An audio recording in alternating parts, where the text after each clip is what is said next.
എല്ലാ ബോളും കളിക്കുന്ന സച്ചിൻ കൃത്യമായി ബോളുകൾ അല്ലെങ്കിൽ ഷോർട്ട് ബോളുകൾ മാത്രം കളിക്കുന്നുണ്ട്. വലിച്ചടിച്ചടിച്ച് ഔട്ടായിക്കൊണ്ടിരുന്നത് വേറെ വഴിയില്ലാത്തതുകൊണ്ടാണ് കുറെ കളി വലിച്ചടിച്ച് നോക്കി. അപ്പൊ അത് ശരിയായിട്ട് നടന്നില്ല. അപ്പൊ നമ്മുടെ വീഴ്ചകളിൽ നിന്ന് പഠിക്കണമല്ലോ. അപ്പോൾ ഒരു 5 മാച്ച് ഇവിടെ സീരീസ് ഉണ്ടായിരുന്നപ്പോൾ എനിക്ക് നമ്മുടെ രീതി അതാണല്ലോ, നമ്മുടെ ശീലി അനുസരിച്ച് നമ്മൾ ഭയങ്കര സ്ട്രൈക്കറായിട്ട് കൂട്ടാൻ നോക്കി. പക്ഷെ അത് നടന്നിട്ടില്ല. അപ്പോൾ നമ്മൾ കുറച്ച് വേറെ ഗെയിം പ്ലാനോടെ ഈ വേൾഡ് കപ്പ് പ്രിപ്പയർ ചെയ്തായിരുന്നു. അതിൻ്റെ ഒരു ഈ ആർച്ചറിനൊക്കെ വലിയ രീതിയിൽ പേടിക്കുന്നൊക്കെ ഭയങ്കര ഹൈപ്പ് സോഷ്യൽ മീഡിയ ഒക്കെ ഉണ്ടായിരുന്നു. ആ സമ്മർദ്ദമൊക്കെ ഇങ്ങനെ മറികടന്നു.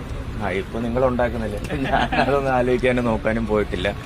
സോഷ്യൽ മീഡിയ ഭയങ്കര ഒരു സ്ട്രോങ് ആയിട്ട് ഇൻഫ്ലുവൻസ് ചെയ്യുന്ന ഒരു ഫാക്ടറായിട്ട് എനിക്ക് തോന്നുന്നുണ്ട്. അപ്പോൾ സ്ട്രോങ് എന്ന് വെച്ചാൽ പോസിറ്റീവായിട്ടും ചെയ്യാം, നെഗറ്റീവായിട്ടും ചെയ്യാം. അപ്പോൾ നമ്മൾ ഏത് രീതിയിലാണ് അതിനെ ടാക്കിൾ ചെയ്യുന്നതെന്ന് നമ്മുടെ ഇപ്പോഴത്തെ ചെറുപ്പക്കാരും എല്ലാവരും പഠിച്ചിരിക്കേണ്ട ഒരു സംഭവമാണ്.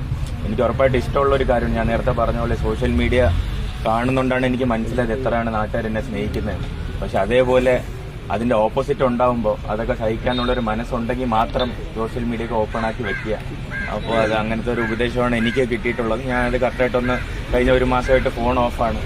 ആർക്കും വിളിച്ച് കിട്ടുന്നില്ല, മെസ്സേജസ് ആരും ഡെലിവർ ആവുന്നില്ല. സോഷ്യൽ മീഡിയയിൽ എൻ്റെ ടീമാണ് മാനേജ് ചെയ്യുന്നത്. അപ്പോൾ അതൊക്കെ കുറച്ച് കൺട്രോൾ ചെയ്തപ്പോൾ ഔട്ട്സൈഡ് നോയ്സെ കുറച്ച് കട്ട് ചെയ്യാൻ പറ്റി. കാരണം വേൾഡ് കപ്പ് പോലത്തെ ഇത്രയും വലിയ ഒരു സംഭവം നാട്ടിൽ നടക്കുമ്പോൾ ഭയങ്കര ഒരു ഔട്ട്സൈഡ് നോയ്സ് ഉണ്ടാവേണ്ട സമയമുണ്ട്. അപ്പോൾ അതൊക്കെ ഒന്ന് കട്ട് ചെയ്ത് ക്രിക്കറ്റിൽ ഫോക്കസ് ചെയ്തു. നാട്ടിലൊന്നുമില്ല, ഒന്ന് സമാധാനമായിട്ട് വീട്ടിൽ അച്ഛനമ്മയായിട്ടൊന്ന് 2 ദിവസം ഇരിക്കണം എന്നാണ് ആഗ്രഹം.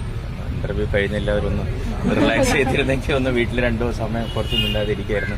നാളെ എന്തോ ടീമിന്റെ ഒരു ഇവന്റ് ഉണ്ടെന്ന് പറയണ കേട്ടോ. നാളെ ഡൽഹിയിലൊരു നമ്മൾ വേൾഡ് കപ്പ് ജയിച്ചതിന്റെ എന്തോ ഒരു ഇവന്റ് ഇന്ന് രാത്രി ഒന്ന് കൺഫേം ആവും. അപ്പോൾ ചിലപ്പോൾ അങ്ങോട്ട് പോകേണ്ടി വരും. വലിയ സന്തോഷം. താങ്ക് യു സോ മച്ച് ഇത്രയും വലിയ സപ്പോർട്ടിന്. ഇതിനെയും കാട്ടിയും എന്ത് ആവശ്യപ്പെടാനും വലിയ സന്തോഷം. താങ്ക് യു എല്ലാവർക്കും. വലിയ